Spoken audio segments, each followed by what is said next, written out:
আপোনালোকে যদি কিবা ট্ৰেণ্ডিঙৰ ফটো লাগে, ইয়াত ট্ৰেণ্ডিং এটা বস্তুৱে চলি আছে যাত নেকি আমাৰ বহুত ট্ৰেণ্ডিঙত চলিছে ইনষ্টাগ্ৰামত আজিকালি। সেই ট্ৰেণ্ডিঙৰ ফটো যাব লগা হ'লে আমি প্ৰথমতে গুগলত যাব লাগিব।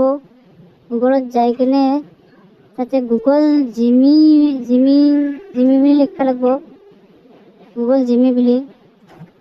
তাৰপিছত আমি গুগল জিমিটোত ক্লিক কৰি দিব লাগিব। ক্লিক কৰি তাত আমি এটা ফটো আপলোড কৰিব লাগিব, য'ত নেকি ফটোটো যাতে ক্লিয়াৰ হয় আৰু পুৰা ফুল ফটো হয়। ফটো এটা ক্লিয়াৰ কৰিব লাগিব।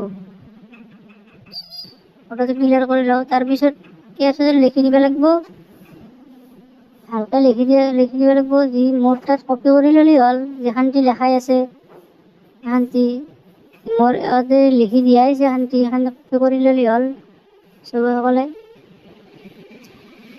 তাৰপিছত এইটো ক্লিক কৰি দিব লাগিব, য'ত মেছেজৰ অপশ্যনটো তাতে ক্লিক কৰি দিব লাগিব। ত'ত 1 মিনিট 2 মিনিট ৰখিব লাগিব। ৰখাৰ পিছত এনেকৈ বহুত টাইম ৰখিব লাগিব, 1 মিনিট 2 মিনিটমান ৰখিব লাগিব।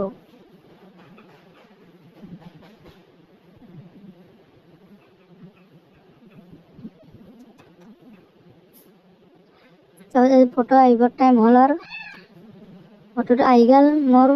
কি ধুনীয়া হৈছে ফটোটো। ফটোটো ক্লিয়াৰো হৈছে, বাকী এই অৰিজিনেল ফটো আছে, ডুপ্লিকেট ফটো আছে, বাকী এই বক্সটোৰ ফটোটো আছে। আৰু পিছত এনেকৈ ডাউনলোড কৰি ল'লেই হ'ল। মাজত ক্লিক কৰি মাজত টিপা মাৰি ধৰি ডাউনলোড কৰি ল'লেই হ'ল।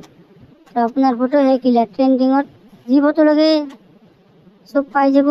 মোৰ ফটো আজিৰ পৰা মই ষ্টাৰ্ট দিলোঁ ইউটিউব চেনেলৰ ট্ৰেণ্ডিং থকা ফটোটো।